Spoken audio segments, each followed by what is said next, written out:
जब से शो शुरू हुआ है उस टाइम से डिस्कस करते हुए आ रहे हैं कुछ पॉइंट्स को लेके कि आपके जो बुलिश इंडिकेशंस हैं उनका वेट स्टिल ज़्यादा है as compare to bears. So bullish indications में मेरे पास स्टिल मार्केट ट्रेंड में चल रही है, higher highs and higher lows बना रहे हैं, पिछला हायर लो नहीं ब्रेक हुआ। इसका ये मतलब है कि आपकी मार्केट ट्रेंड में है, रोज़ाना नए हाइज लगा रही है या हर 2 दिन 3 दिन के बाद नए हाइज लगा रही है। टाइम साइकिल्स को देखें, हम डिस्कस कर चुके हैं पहले कि मार्केट का टॉप जो ट्रेंडिंग साइकिल इस टाइम चल रही है एडवांसिंग फेज़ की, वो पूरा होता है लास्ट वीक ऑफ जनवरी या फर्स्ट वीक ऑफ फेब तक पूरा होगा या मिड ऑफ जनवरी। तो ये मतलब आप कह लें कि मिड ऑफ जैन से लेके फेब की फर्स्ट वीक के अंदर अंदर कहीं फॉल करेगा, जहाँ पे इसकी एडवांसिंग फेज़ की जो ट्रेंडिंग फेज़ चल रहा है इस टाइम, उसकी टाइम साइकिल्स कंप्लीट होती है। हमने पहले डिटेल से बहुत डिस्कस किया हुआ है। फिर बुलिश इंडिकेशंस में EMA एक्सपोनेंशियल मूविंग एवरेज जो वीकली 21 की है और 89 की है डेली की, मार्केट उससे ऊपर ही ट्रेड कर रही है। जब भी उससे ऊपर ट्रेड कर रही होती है एक अच्छा ट्रेंड नज़र आता है और एज अ सपोर्ट एक्ट करेंगे ये दो।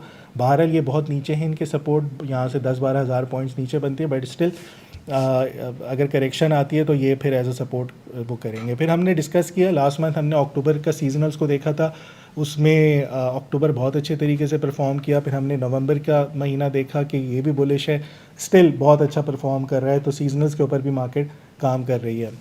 जो बेयरिश इंडिकेशंस हैं उसमें दो बातें मुझे नज़र आई हैं, हाईलाइट कर देता हूँ। एक तो बुलिश मंथली फ्लैग की जो प्रोजेक्शंस थी वो कंप्लीट हो गई थी 92 के ऊपर या 91 के ऊपर, वो हो गई हैं। अब प्रोजेक्शंस का ये मतलब नहीं होता कि यार इसने अपने टारगेट्स को मीट कर लिया मार्केट ने तो यहाँ ही से मुड़ जाए और नीचे आना शुरू हो जाए और फ़ौरन से सेलिंग नज़र आ जाए। वो हो सकता है कि टाइम ले, हो सकता है कि प्रोजेक्शंस के एक्सटेंशंस निकल आएँ और नए हाइज लगना शुरू हो जाएँ।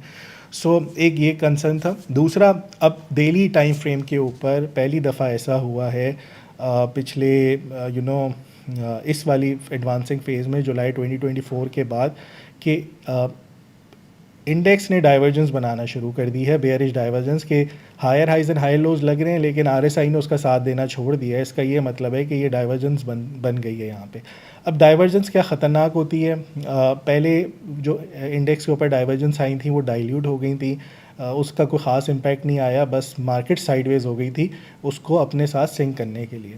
राइट नाउ डाइवर्जेंस तो बन गई है, लेकिन डाइवर्जेंस प्ले कब होगी, जब आपका हायर लो यानी कि 88,599 ब्रेक होगा। अब 88,599 तक आने तक आपका इंडेक्स जो है अगर ड्रॉप भी होता है वो 6,000 पॉइंट्स तो ये ले लेगा ब्रेक होने के, फिर 6,000 के बाद और कितना नीचे जाएगा वो एक अलग कहानी है। सो बेयरिश डाइवर्जेंस बनी है, लेकिन अभी तक उसकी कोई सिग्निफिकेंस नज़र नहीं आ रही और मेरे ख्याल में अभी इतनी जल्दी आएगी भी नहीं, क्योंकि पिछली दफ़ा जो RSI की डाइवर्जेंस बनी थी उसने मार्केट को सिर्फ साइडवेज करने की हद तक का जोर लगाया था। सो अभी भी ऐसे ही लगता है। मुझे नहीं लगता कि अभी मिड ऑफ जैन या फर्स्ट वीक ऑफ फेब तक आपका ये कहीं टॉप होता हुआ डिफाइन नज़र आए, क्योंकि हमारे पास बुल्स के वेट अभी तक ज़्यादा हैं। जब तक यहाँ पे कोई बेरिश कैंडल्स बनेंगी और लेट्स से 3 ब्लैक रोज बन जाती हैं, कोई ज़बरदस्त किस्म की 3-4 हज़ार पॉइंट्स की करेक्शन आती है, फिर हाँ देख सकते हैं कि बेयर्स के पॉइंट्स ज़्यादा बढ़ सकते हैं। फ़िलहाल अभी नहीं है। सो इंस्टेंट या इमीडिएट सपोर्ट जो नज़र आ रही है वो 92,042 की है, दूसरी 91,235 की है। फर्स्ट रेजिस्टेंस और सेकेंड रेजिस्टेंस, फर्स्ट रेजिस्टेंस 95,000 के करीब है। ये big fat number, psychological number, एक इंपॉर्टेंट नंबर होगा, यहाँ पे थोड़ी बहुत प्रॉफिट टेकिंग भी नज़र आ सकती है। सेकेंडली 96,332 ये फिप की एक्सटेंशंस की प्रोजेक्शंस हैं, तो ये वो बन सकती हैं। एक चीज़ इंपॉर्टेंट है, मार्केट को प्ले कैसे करें।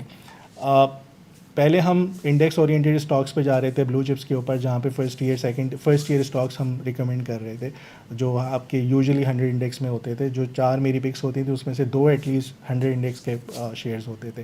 फिर उसके बाद मैंने कहा कि यार ये जो नवंबर और दिसंबर का महीना है इसमें आपके second year third year stocks perform करते हैं।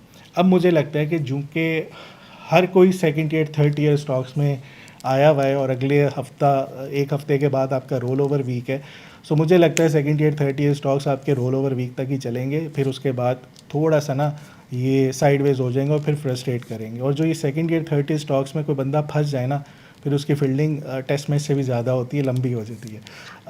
बहरहाल परेशानी वाली इतनी बात नहीं है, तो स्टॉप लॉस ज़रूर रखें। जो भी आपका ट्रेड प्लान है, बेहतर है कि अगर आप उस फ्रस्ट्रेटिंग फेज से बचना चाह रहे हैं तो स्टॉप लॉस रख के एग्जिट कर लीजिएगा। अब स्टॉप लॉस डिफाइन करना आपका काम है।